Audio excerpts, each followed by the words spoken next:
আসসালামু আলাইকুম। এই প্রশ্নটা আসলে টপিকের সাথে প্রাসঙ্গিক নয়, তবে আমাদের এক বোন এই ব্যাপারে আপনার মতামতটা জানতে চাচ্ছেন। আমরা ছেলে মেয়েদের সেকুলার স্কুলে পাঠাচ্ছি, এতে করে তারা ইসলামী মূল্যবোধ থেকে দূরে সরে যাচ্ছে।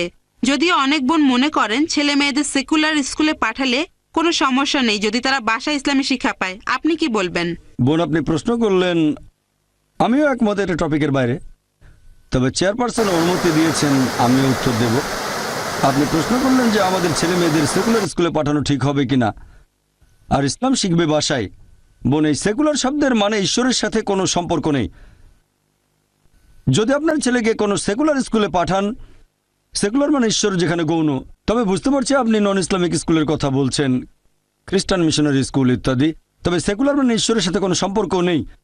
যদি এমন স্কুলে পাঠান যেখানে ঈশ্বরের গুরুত্ব নেই, তারা নাস্তিক, তাহলে সমস্যা হবে। স্কুলে শেখাবে ঈশ্বর নেই, বাসায় শেখাবেন ঈশ্বর আছে, বিরোধ তৈরি হবে, সন্তান তখন সমস্যায় পড়বে। এটা বাদে যদি অন্য কোনো স্কুলে পাঠান যারা ভুল জিনিস শেখায়, যারা আল্লাহ ব্যতীত অন্য কারো উপাসনা করা শেখায়, যেমন খ্রিস্টানরা প্রতিদিন সকালে যীশু খ্রিস্টের উপাসনা করে, বাসায় শেখালেন যীশু খ্রিস্টকে উপাসনা করা শিরক, সন্তান দ্বিধাদ্বন্দ্বে পড়ে যাবে। আপনি কি করছেন জানেন? এখানে সন্তানের জন্য সমস্যা তৈরি করছেন। এখানে তাই আমরাই, বাবা মায়ের দায়িত্ব সন্তানকে এমন পরিবেশ দেয়া যেটা হবে সঠিক পরিবেশ। এখানে সন্তানকে বেঁধে ফেলছেন, হাত পা বেঁধে সুইমিং পুলে নামিয়ে দিয়ে বলছেন এবার সাঁতার কাটো। কিভাবে সাঁতার কাটবে? তাই বোন, আমি এখানে বলবো পার্থিব জ্ঞান আমাদের কাজে লাগবে, এটা গুরুত্বপূর্ণ। মানুষ জাতির উদ্দেশ্যে কোরআনে আল্লাহ তাআলার প্রথম নির্দেশ সূরা ইকরা অধ্যায় 96 আয়াত নম্বর 1, সেটা ইকরা মানে পাঠ করো, মানে শিক্ষিত করা। আমাদের প্রিয় নবী বলেছেন এটা সব মুসলিমের জন্য আবশ্যিক, হোক পুরুষ বা নারী জ্ঞান আহরণ করবে। তাহলে জ্ঞান অর্জন আবশ্যিক, দুটোই প্রয়োজন, ধর্মীয় শিক্ষা পাশাপাশি পার্থিব শিক্ষা, এই দুটোই গুরুত্বপূর্ণ।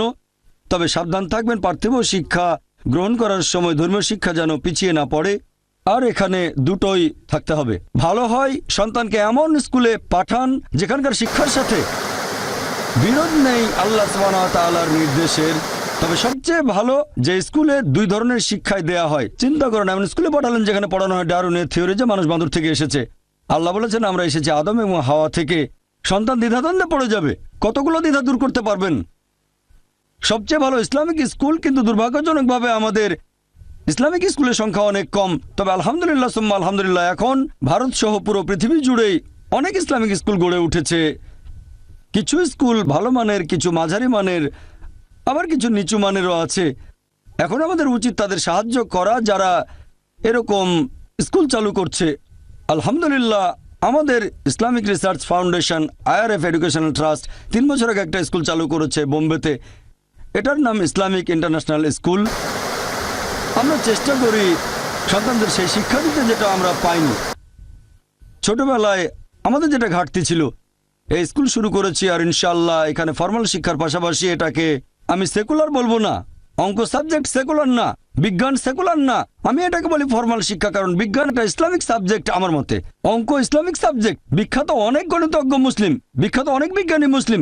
তাই আমি বিজ্ঞানকে সেকুলার শিক্ষা বলবো না, আমি এটাকে অমুসলিমদের কাছে বলবো ফর্মাল শিক্ষা, মুসলিমদের কাছে বলবো এটা ইসলামিক সাবজেক্ট। তবে সঠিকভাবে শেখাতে হবে, বৈজ্ঞানিক ফ্যাক্ট, কোনো অনুমান বা থিওরি না, যেমন ডারউইনের থিওরি ইত্যাদি।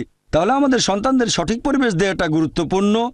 খেয়াল রাখবেন যেন সঠিক শিক্ষা পায়, এটাই সবচেয়ে ভালো। যদি এমন কোনো স্কুলে সন্তানকে পাঠান যারা ভুল জিনিস শিক্ষা দেয়, তারপর আপনি আবার বাসায় তাকে আল্লাহ সুবহানাহু ওয়া তাআলা সম্পর্কে বললেন, ধর্ম সম্পর্কে বললেন, বোন এটা আগুন নিয়ে খেলা। আমি বলবো কোনো ইসলামিক স্কুলে দেন, আশা করি উত্তরটা